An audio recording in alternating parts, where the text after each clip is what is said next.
Rory McIlroy is the kind of golfer everyone agrees is great. And yet for years, the biggest question never went away. How can someone this talented look unbeatable one week, then look haunted the next? And when players talk about Rory, you hear it: admiration, respect, and this weird sense that his story was always unfinished. Let's go straight to the people who've been around him. Start with the simplest thing other pros keep saying. Rory is the standard for his generation. Not one of the best, the best. Here's Tommy Fleetwood saying it in the cleanest possible way. I never want to speak out of turn about other players. I still believe, from everything that I've experienced since I've been playing, that Rory is the best of our generation. And if you're wondering why players say that, it's because Rory's game is built on the hardest thing to find in golf: power that doesn't fall apart under pressure. Even guys who play with him all the time say, it's just fun being in that pairing, because you're watching shots that don't feel normal. Fun playing with Rory. We draw a nice crowd, and the crowd did a good job of cheering us both on. And he's a great pairing. He plays fast, he plays well, and we have a good time out there. Now, Rory isn't just a solo act. In team golf, he's been a pillar for Europe, the guy who sets the tone when it gets tense, when it gets loud, when it turns into a street fight. Here's John Rahm talking about how important Rory is to Team Europe. He's the biggest name we have in Europe. He's the better player we have in Europe, and he's definitely the biggest presence, and that's his role now, right? So he's gone from obviously being an incredible good player to a great Ryder Cup player to now being I would say, the cornerstone that Team Europe needs. So it's special to have him there. And if you want the clearest proof of what Rory is like when it gets loud, go to the Ryder Cup. Match play. One hole at a time. The whole place screaming. Patrick Reed has actually talked about this, about that Hazeltine match and that moment where Rory stepped up and hit an iconic putt. And Reed's point is simple. When great players have the ball in their hands, you have to expect them to make a play. I look at Kessler. I've always told my caddy, and who's my brother-in-law, I've always told him, hey, you have to expect them to make it in match play. I was like, so he's gonna make this putt. And he's like, yeah, no way. I was like, watch, he's gonna make it.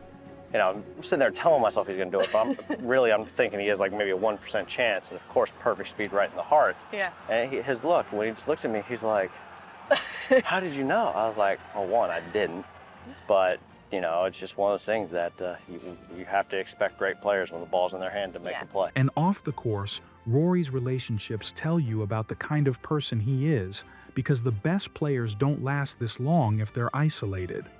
Here's Shane Lowry talking about their friendship in a lighthearted, real way. Like, we help each other. We keep each other sane. We're good for each other. Like Rory's obviously,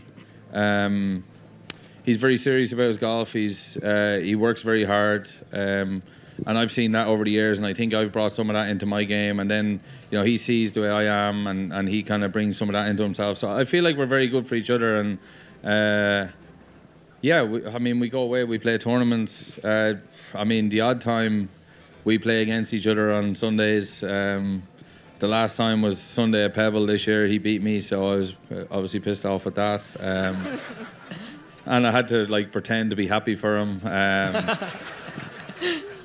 I did, because he was giving me a lift home.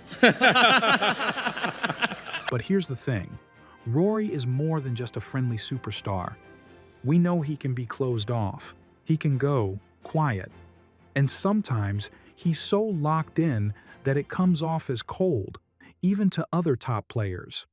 Bryson DeChambeau has said Rory didn't talk to him at all during their final round pairing at Augusta in 2025. No idea. Didn't talk to me once all day. What was the atmosphere like at everything? Electric. I loved it, but he was just just being focused, I guess. So it's not me, though. That doesn't mean Rory is a bad guy. It just means Rory has a switch. When he's in his head, he's in his head. And that brings us to the one storyline that followed him like a shadow for years. For most of Rory's career, there was one thing that made every Masters week feel like a test. Not because he wasn't good enough to win there, but because the longer it went, the heavier it got. It was the last major he needed for the career Grand Slam. So every year after he'd already won the other 3 majors, the Masters wasn't just another major. It was the one everyone kept asking him to finish. And you had legends basically saying the same thing. He's too good not to win one. Here's Jack Nicklaus saying that. Do I think Rory will win here? Yeah, I mean, he could win this year, he could win next year. He's just too talented not to. But then again, they were too talented not to win those seats too. So you just never know. And here's Tiger Woods saying no question he'll do it, talking about Rory's Masters chances. At some point, Rory's too talented, too good, and he's going to be playing this event for a very long time. Rory will be a great Masters champion one day, and it could be this week. You just never know. That's the maddening part. When legends like Tiger and Jack are basically telling you it's coming, it makes the near misses feel even worse. This is where Rory's peers give him the most credit, because Rory didn't just have to chase a green jacket. He had to chase it while the whole world kept replaying the scars.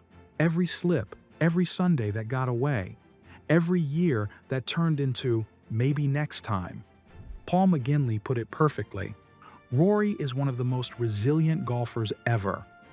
Turn off, or you can't discount them, because just when you think they're out of the race, they roar back into it again. And Rory does that better than anybody in the modern game. And you know, I said it in commentary as well, his resilience in the big picture of his career, because he's, you know, the point we made just a few moments ago too, he's had a lot of disappointments too. People think that it was always been success for Rory. You know, with the career that he's had, the win that he's had in the last 10 years, the opportunities to win major championships that he didn't take, the criticism that came his way, particularly when he lost to Bryson, and what everybody calling him a choker and he'd never win again. And on social media, the pile-on was just embarrassing how bad it was, for considering how great a player he was. To come back then, you know, a mere 4, 5, 6 months later, and win the way he did at Augusta was just incredible. When Rory finally won the Masters in 2025, in a playoff, it wasn't just a win, it was closure. It completed the career Grand Slam. McGinley also nailed why it hit differently, because everyone had seen the struggle first. I mean, I think the human element, Sarah Jane, is what brought people into it. They all know the trials and tribulation that Rory has had in the last couple of years in these major championships, and the near misses he's had and the opportunities that he's let slip through his fingers. So they were bought in from that. And like a Hollywood movie, everybody loves a redemption story and a comeback story. And here's the ripple effect. When Rory finally got that green jacket, it became motivation for the rest of the elite guys in golf. Justin Thomas basically said that directly. It is. I mean, obviously, Rory winning the Grand Slam was huge. It was inspiring to me. I mean, obviously, it's not like I didn't realize I wanted to win a Grand Slam before that, but it is even more motivating. Now, to keep this honest, not everyone looked at Rory the same way after he got the Grand Slam. Some people believe once you climb that mountain, it's hard to stay as sharp, because the one thing you've chased for a decade is finally done. Brandel Chambly has said Rory seemed to lose focus after completing the career Grand Slam. Yeah, I don't think that Rory's necessarily lost his form as he's lost his focus. I think there's this huge sense of accomplishment. It's not unique to golf. We see it in the arts and other sports where somebody climbs that mountain and they realize, you know, they lose their focus, they lose the sort of creativity and the inspiration that it took to achieve what they did, and they struggle to find it again. And it's a very small sample size thus far. It's just 3 or 4 tournaments for Rory, but I've never seen him play this poorly. I've never seen him look this disorganized. He's never had a tournament where he played as bad as he did at the Canadian Open, his last. So, when golf personalities are asked about Rory McIlroy, you hear the full picture. A generational talent, a team leader, a guy who can be warm with friends and icy when he's locked in. A player legends were sure would win the Masters, and eventually did, in the most Rory way possible, the hard way.